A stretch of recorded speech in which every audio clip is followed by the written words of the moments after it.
Hello guys, how's it going? Welcome back to the channel. The new channel, I should say. I'm Gav, aka BEYTEK, and this is my RX7. Now, the RX7 has developed a lot over the years, and so far, the stage I'm at just now is I've got a Honda K24 engine in there, and it is now bolted to a ZF8 BMW 8-speed gearbox, an automatic jobby. This one's going to be all-wheel drive though, so we're getting into this build.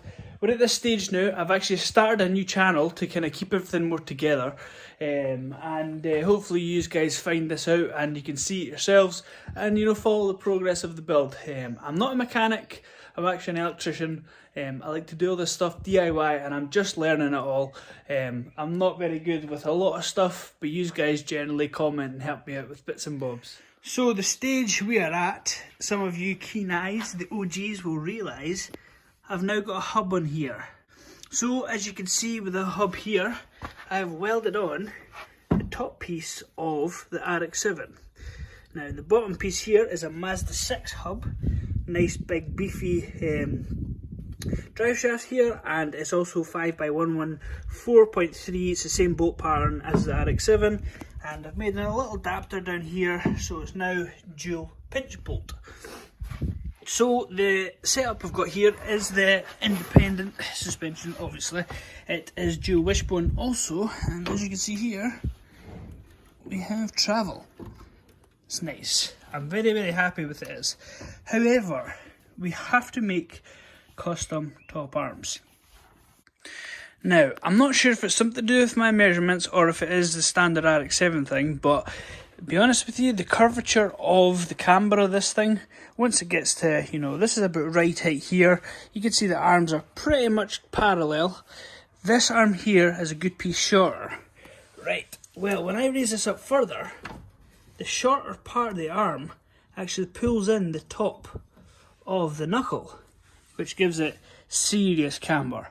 So in this video, what we're going to do is make up new arms. Adjustable ones, which will be able to give me camber and caster. I'll show you the bits I've got. So over here I've got the standard RX7 arms. As you can kind of see here, they've been chopped a little bit.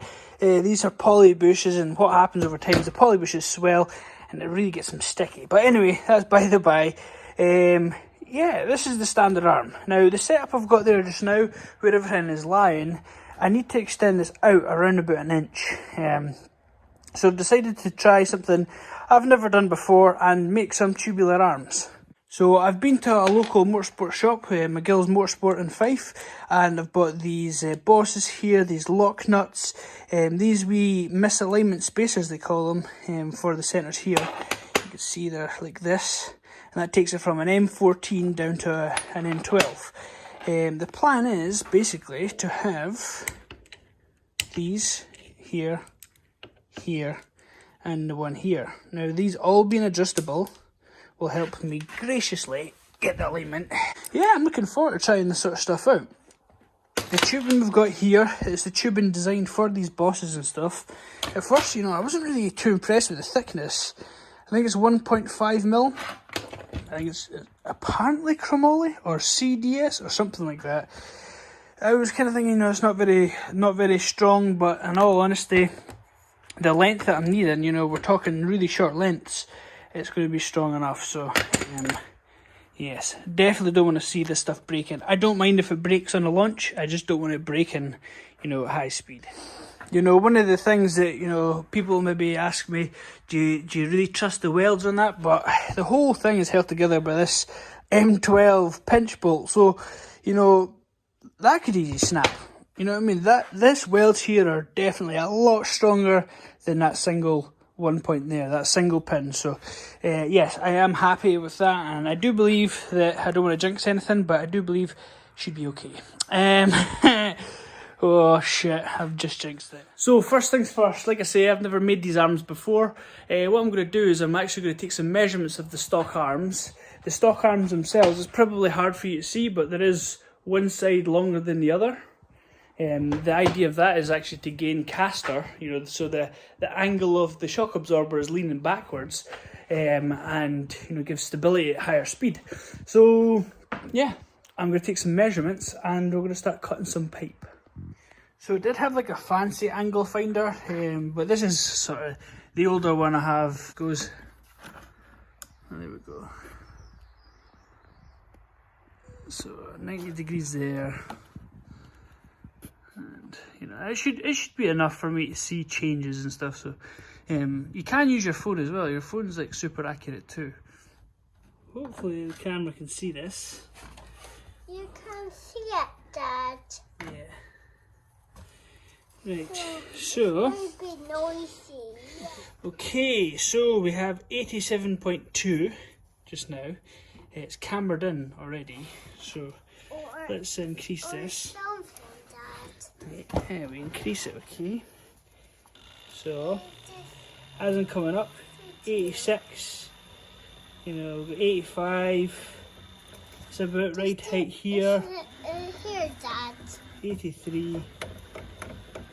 82, so as you can see, quite a lot. It's adding a lot of camber. I'm supposed to see, Daddy. I see, son. So what I've done is I've removed the ball joint and moved it back around about 15mm, and we should see the difference here. 87, 88, 89. You know, we're still at 89 there, so that is exactly what we wanted to see. We wanted to see that with this being a longer arm, you know, there's not much of a degree change. It's literally straight up and down. It's moving a degree or so, which is fine, because if I make the adjustable top arms, I can get that to pretty much bang on. So that is... Right, so I lined them up actually. I put a bar right through them, made sure they were equal. And as you can see here, the actual pinion is offset. We've got passenger, drivers. They're actually different lengths.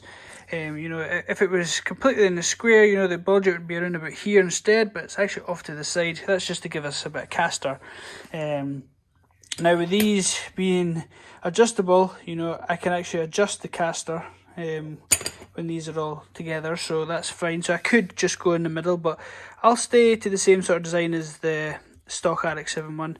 I'm just going to come forward a little bit, and I'll probably put this in the middle of the adjustment range, just so I can actually go back or forward just to get in the ballpark. So this is what I'm kind of at just now. I'm kind of realising, you know, a lot of angle in that, these joints. I mean, you can go a wee bit more if you need to, but I would rather not have them close to binding up. I'd rather have that straight and then you know, these come down a bit, less of an angle. And what I can maybe do is, if I get a bit of steel and I put it across here, and then I could maybe brace from here to here to here to here, and then come a bit of a wider angle to the tubing itself. So and just beveling it, so we've got a wee bit of coping there as well. So for welding it, just need to do another one of them, and then that's them bits done. Right, so these made up. These are exactly the symmetry, basically upside down. So that's what we're after. And as you can see here, offset, I'll come up at here. Basically, I'm going to come straight from here down to here and here to here. And that will give me my triangle, and I'll have a nice area in the middle here for the shock absorber to go through. Once that's done, I'll also come across here, and I would like to have some sort of brace at the back here. We'll see what we've got for tubing wise and the sort of area we've got, but yeah, I'll probably put a piece of tube across the back there as well. Yeah, so I've cut these tubes out. I still need to notch these and stuff obviously, but we're definitely making progress, and it's looking nice and symmetrical. What are you saying? You went up? Yeah. Okay, my boy. Okay, my boy. So there we go. Nice and symmetrical now. So they're bang on the same, but basically one's flipped over for the other side of the car. So yeah, let's give it a wee test fit. 87, 87, 87, 87.5, 87.8. and then that's now higher than so that to me is a success, because I haven't even adjusted any of these yet. Obviously I can increase the camber, decrease the camber, also decrease and increase the camber for these eccentric bolts down here, and also caster. If I lengthen one of them, say I lengthen this one here, that'll bring this back. If I was to lengthen this one, it's going to bring it forward. So it means I've got caster, camber, and all sorts of adjustability. Same with the bottom as well. So yeah, that's going to be great for fine tuning things. So I've got them up there. They're getting a wee bit of hammery on them. What I've actually been doing is I've machined up these spacers here for, if you can see up here and here. So and I've also had to drill out these to M12 because originally they're M10. So yeah, so now basically that's in there. You know, it's quite nice and solid. Everything was nice tight tolerance. So I've put the spacer in here because this is 50mm, and I think they're 35 including the spacers. So yeah, so what I need to do now is make the pin for in here. That's 16mm. I've got some bright steel here. I'll drill the right way through it. I'll find a nut and a bolt, and yeah, we'll make a pinch bolt for the top.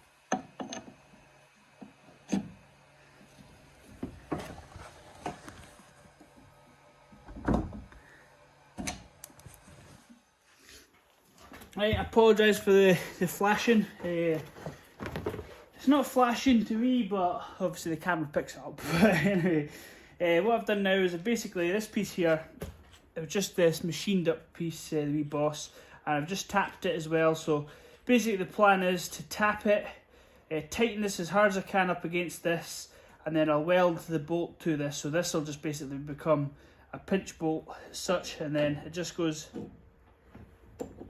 into there like that, and that'll be tightened down. I've got plenty space, you know, for different sort of angles and stuff like that and that. Although I don't really need much, I probably just need about that much. But yeah, and obviously the bolt goes through here and that'll clamp that down, and there'll be a wee hole in here. I take a round file and I just file one of the edges off this pinch bolt, and then the bolt will go through, and the shoulder of the bolt locks that in. So just as it was before.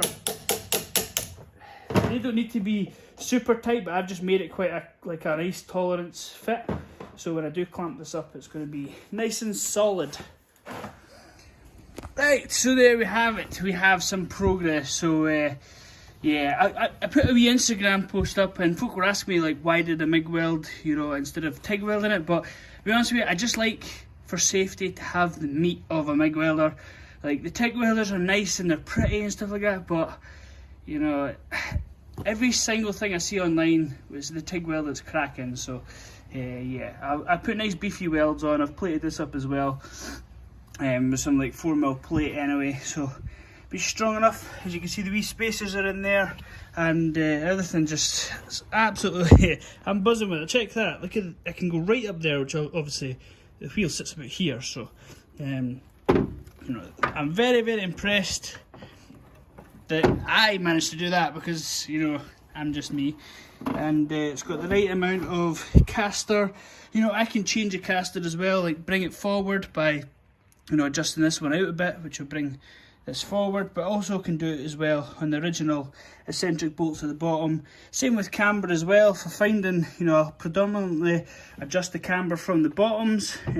These plates down here bring out the bottom, which will tilt the wheel. But if I need a wee bit more adjustment, I can obviously do it from here or from here.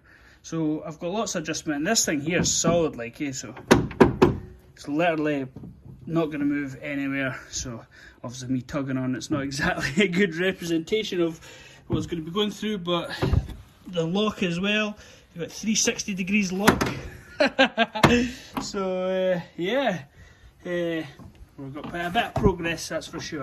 So what I'm going to do now basically is weld up these original mounts, because there's going to be a big hole cut here.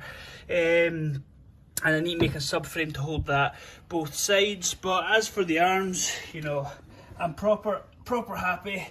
Everything's looking good, strong, and it's going to give me the adjustability I need. So yes.